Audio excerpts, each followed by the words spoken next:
स्वागत है आपका। मैं हूं आपकी वेल विशर कृति। फ्रेंड्स, इस वीडियो में हम जानेंगे कि डायबिटीज़ है या नहीं। इसको चेक करने के लिए हमें कौन सा टेस्ट करवाना चाहिए जो सबसे अच्छा माना जाता हो।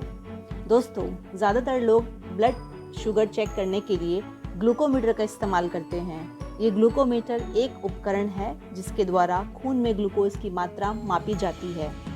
इस उपकरण से पर्सन अपने घर पर ही बिना किसी की सहायता के ब्लड शुगर की जांच कर लेता है।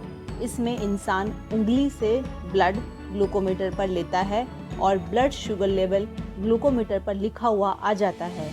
लेकिन देखा जाए तो ये एकदम सही जांच नहीं है, क्योंकि ग्लूकोमीटर ब्लड शुगर का लेवल इस बात से देता है कि आपने पिछले दिन या पिछले कुछ घंटों पहले क्या खाया था।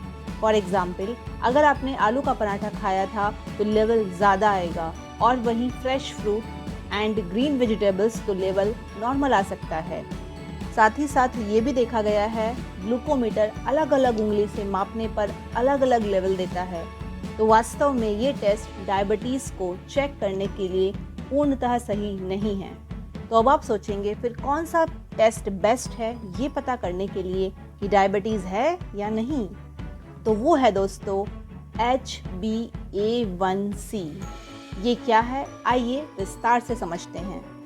HbA1c को ग्लाइकेटेड हेमोग्लोबिन कहते हैं। इसकी खोज 1970 में हुई थी। HbA1c की वैल्यू 3 महीनों के औसत ब्लड शुगर लेवल को बताती है। इसकी अवधि 3 महीने ही क्यों है, आइए वो जानते हैं। फ्रेंड्स, ग्लाइकेशन शब्द शुगर और प्रोटीन के बीच के बॉन्ड को दर्शाता है। वहीं हेमोग्लोबिन प्रोटीन और आयरन से मिलकर बना है। हेमोग्लोबिन का मुख्य काम ऑक्सीजन को खून तक पहुंचाना है, लेकिन हेमोग्लोबिन शरीर में अकेले नहीं बहता, ये आरबीसी के साथ मिलकर बहता है। आरबीसी यानी रेड ब्लड सेल्स या लाल रक्त कोशिकाएं की लाइफ साइकिल 120 दिन की होती है। आरबीसी का उत्पादन एकदम से नहीं होता है। यह एक साइक्लिक प्रोसेस है, यानी चक्रीय क्रिया। हमारे शरीर में आरबीसी 120 दिन में मरती और उतनी ही मात्रा में बनती रहती हैं। लेकिन हम HbA1c की वैल्यू 90 दिन यानी 3 महीनों की ही लेते हैं। इसका कारण है आरबीसी की लाइफ साइकिल कम ज़्यादा होती रहती है। कभी कभी कुछ आरबीसी 100 दिन में भी मर जाती हैं और वहीं कुछ 140 दिन तक भी जिंदा रहती हैं। इसलिए ही HbA1c की वैल्यू 3 महीनों की ही ली जाती है। दोस्तों, हमारे शरीर में खून एक नदी की तरह है जिसमें हर कोई तैर रहा है।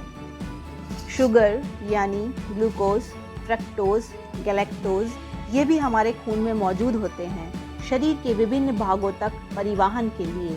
कुछ शुगर हेमोग्लोबिन से चिपक जाते हैं।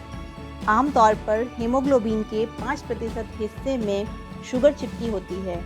जैसे जैसे ब्लड शुगर लेवल बढ़ता है, अधिक संख्या में हीमोग्लोबिन मॉलिक्यूल्स शुगर से चिपक जाते हैं। फिर हम ब्लड टेस्ट के माध्यम से शुगर मॉलिक्यूल से जुड़े हीमोग्लोबिन के परसेंटेज को माप सकते हैं और इस वैल्यू से हम 3 महीनों के औसत ब्लड शुगर लेवल का पता कर सकते हैं, जो एक्चुअल में डायबिटीज़ पता करने का सबसे सटीक टेस्ट है। आइए अब HbA1c की रेंज के बारे में जानते हैं। अगर HbA1c 5.6% से कम है तो वो इंसान नॉन डायबिटिक है, यानी उसको शुगर नहीं है। 5.7 से 6.4% HbA1c होने पर पर्सन प्री डायबिटिक कहलाता है, यानी अभी तक वो डायबिटिक नहीं हुआ है, वो अभी बॉर्डर लाइन पर है, कभी भी डायबिटिक हो सकता है। अगर HbA1c 6.5 से ज़्यादा है तो इंसान डायबिटिक है, यानी उसको शुगर है। आमतौर पर यही रेंज मिलेगी, लेकिन कुछ लैब्स में ये रेंज थोड़ी बहुत डिफरेंट मिल सकती है। तो इस तरह से HbA1c टेस्ट की मदद से कोई भी इंसान अपनी रेंज का पता करके ये जान सकता है कि उसको शुगर है या नहीं। ये टेस्ट डायबिटीज़ पता करने का सबसे ऑथेंटिक यानी प्रमाणिक टेस्ट माना जाता है। सो फ्रेंड्स, अब आप बहुत अच्छे से समझ गए होंगे। अगर आप भी अपना शुगर लेवल चेक कराना चाहते हैं ये जानने के लिए कि डायबिटीज़ है या नहीं, तो HbA1 टेस्ट आज की डेट में बेस्ट ऑप्शन है। दोस्तों, ये जानकारी सबके लिए बहुत महत्वपूर्ण है, तो इस वीडियो को सभी लोगों से शेयर करें जिससे वो भी अपना सही टेस्ट कराकर जान पाएँ कि उनको डायबिटीज़ है या नहीं। मेरे चैनल को सब्सक्राइब एंड लाइक करने के लिए आपका बहुत बहुत धन्यवाद। मिलेंगे नेक्स्ट वीडियो में और एक नई जानकारी के साथ। Stay tuned. Thanks for watching.